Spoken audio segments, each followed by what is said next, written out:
Good morning, everybody. Just checking in. We are officially 5 days out after the water change. It's the morning, it's the AM. Just want to go ahead and get you guys going on a little update here.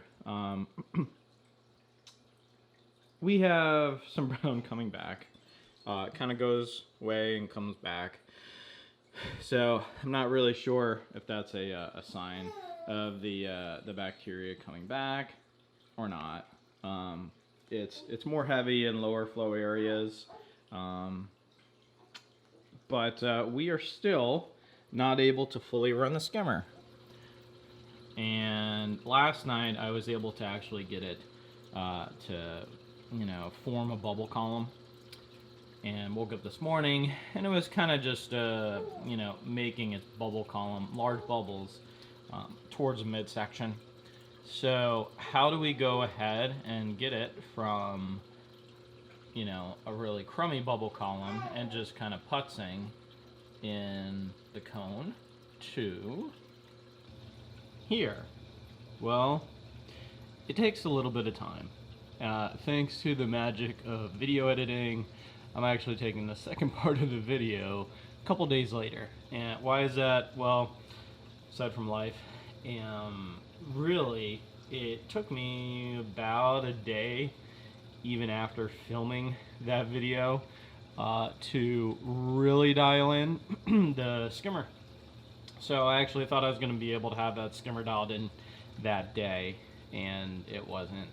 So when you guys saw a couple days prior, you may have seen that I was trying to use those little risers to raise up the bottom of the skimmer, right off of the floor, and give it less room. That's what a lot of people like to do, is they put the skimmer at a lower depth. Even though it's higher, it's actually raised up. The skimmer has less water to actually take because it's raised up. What did I do to do that? Well, if you haven't seen these before, it's about a 2-inch riser, and you can get these in the baby brine shrimp kits from, I think, San Francisco Bay. You actually are supposed to raise the baby brine shrimp in these. Well, after you're done raising them, they're actually super handy. So I have 3 of these. I've used them for years. And so if you don't want to go spending a bunch of money on an expensive protein skimmerizer, buy 3 of those kits, treat your fish to some baby brine shrimp for a couple days, and then keep those things on hand, because they've come in handy for a lot of different reasons, but primarily for protein skimmer. Some of you guys are probably going to knock me for having a small skimmer for this size tank. I'm kind of in that camp of having a smaller skimmer. I'll go ahead and clean it more often than less often. So that's the idea behind that. This is the classic 152, and you probably want to have one of those much bigger recirculating skimmers, and you may not run into that same problem that we're talking about here. But in any case, it just takes time, guys. In my case, I had to end up taking it off of the risers and just dial it in, turn it on, turn it off, let it settle, turn it on, turn it off, for about a day before I got it dialed into where it is now. So I hope that helps you guys out. Don't get discouraged if you do this treatment, you can't get your skimmer back on because it's just going on the fritz, and you're not skimming out. So other than that, I think what we've got now that it's been a couple days after I started this video, I think we have diatoms that are starting to propagate. As one of our friends posted on a previous video of mine, it's maybe photo period related. I'm running the Kessels, the 360Xs, from really it's 12 to 7. I do start them on their sun up, sundown from 11, and they go down.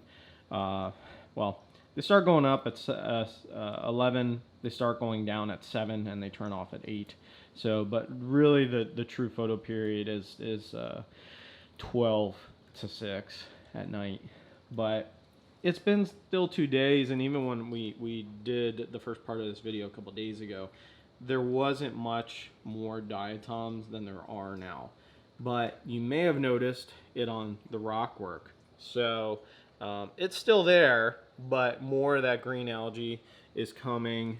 More of this hair algae is coming. So there's that. And you can still see down here, I'm going to go ahead and try and focus in on it. Give me a second. And where's that? There we go. Back there you can see there is a little bit of cyano hair on the substrate. It's still kind of difficult to see. It's easier for me to see, but take my word on it, there's a little bit of cyano back there. So just dealing with that is probably going to be an ongoing issue. What happened to this guy? Well, you'll see that in the verminid snail video that I am shooting right now. So, well, I'm not shooting it right now. I'm shooting it in parallel to this. So it looks like poo. You'll see that in the video. So, and we'll be doing some updates. So thanks for tuning in, guys. More updates just on this part of the series soon, but overall, I think we can all agree the cyano is gone at this point. We got a little bit of dino, yeah, we got a little bit of dinos coming in, but that's just due to the whole cycling of the tank. So thanks for tuning in, guys. If you're going after that cyanobacteria, don't lose the faith. Keep going, and we'll see you guys soon.